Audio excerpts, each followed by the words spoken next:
My name is Tammy Tansey, and I'm the State Administrator of Apprenticeship for the Bricklayers and Allied Craft Workers Training Center.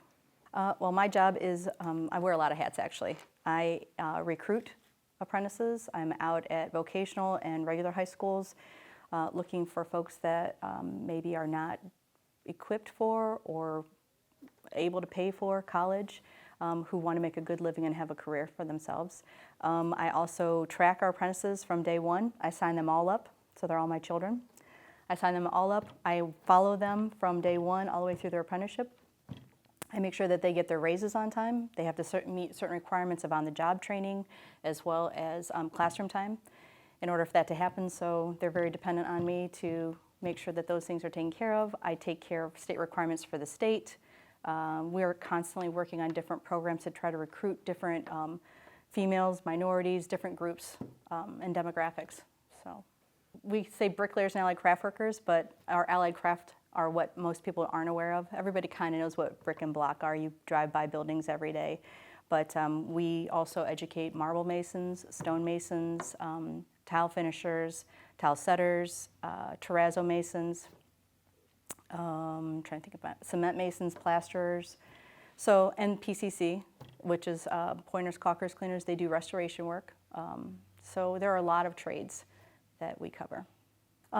It's tough work. It's tough, dirty work. I'm not going to lie to you. Both my sons are bricklayers, so it is a good trade. One was in before I became the apprenticeship coordinator here, and one just recently came in. Neither one of them were interested in going to college, and so this was the best route for them. They both love what they do. If someone's interested in getting into the trades, they can always contact us through our website or through the district council office or even the training center. We have locals all over the state of Ohio, and in each of those locals we have business agents, and they're instrumental in helping someone who's interested in the trade get on with one of our signatory contractors. Once that happens, then they are automatically then enrolled in the apprenticeship program. And then they hear from me to tell them when they come to class, and we follow through that way.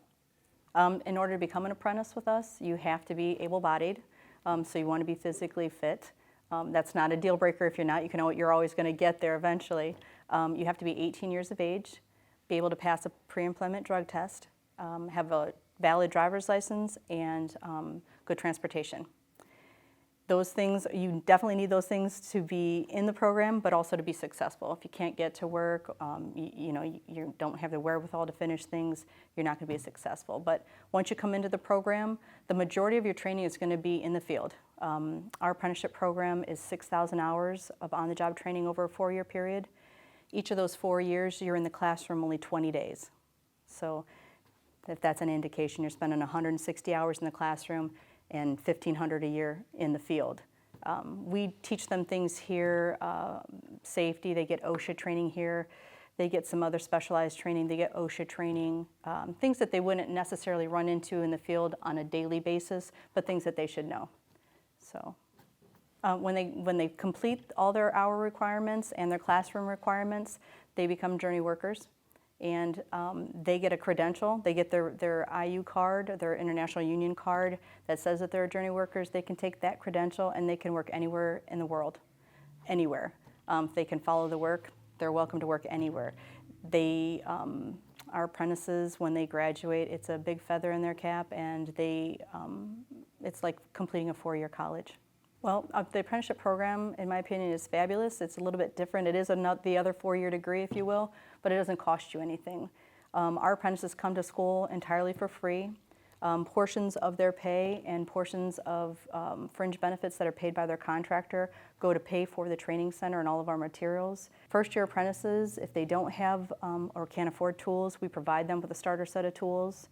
We want to do everything we can to make them successful and help them be successful. We have 18 locals in our district, so each one of them has their own collective bargaining agreement, so the pay is different in each local.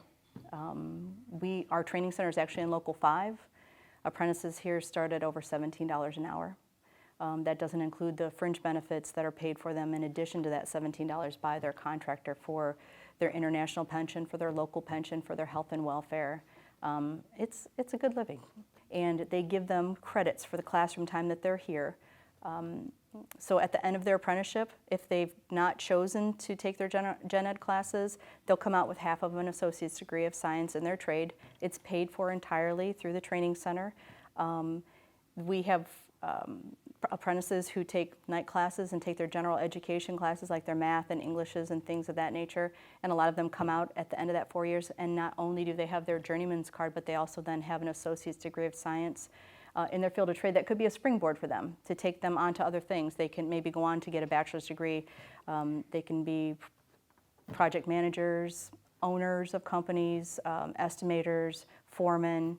There are a lot of different avenues this could just be a springboard for. You know what, I do a lot of outreach and recruiting, and that's usually a question that I ask students is, you know, what do you want to do after high school? They would say they want to go to college, but they don't have any idea how they're going to pay for it. I think sometimes they aren't even really sure that that's exactly what they want to do, but I feel like they are under pressure to decide what they're going to do after high school, and so they just grasp at the first thing that they are familiar with.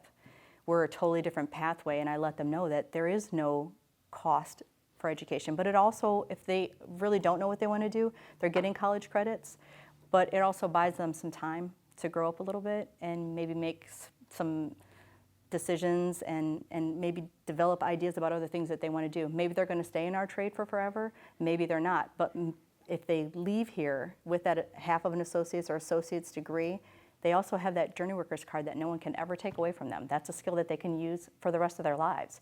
If things don't work out in college, they always have something to fall back on. They can even be working part-time with a contractor if they want to go to college. There's a lot of different avenues and pluses for the apprenticeship program. If you want to learn a little bit more about our program, you can check us out online or give us a call at the training center. Our number here is area code 440-986-3300. My name's Tammy Tansey, and I'm the State Administrator of Apprenticeship and Training for the Northern Ohio Regional Training Center for Bricklayers and Allied Craft Workers.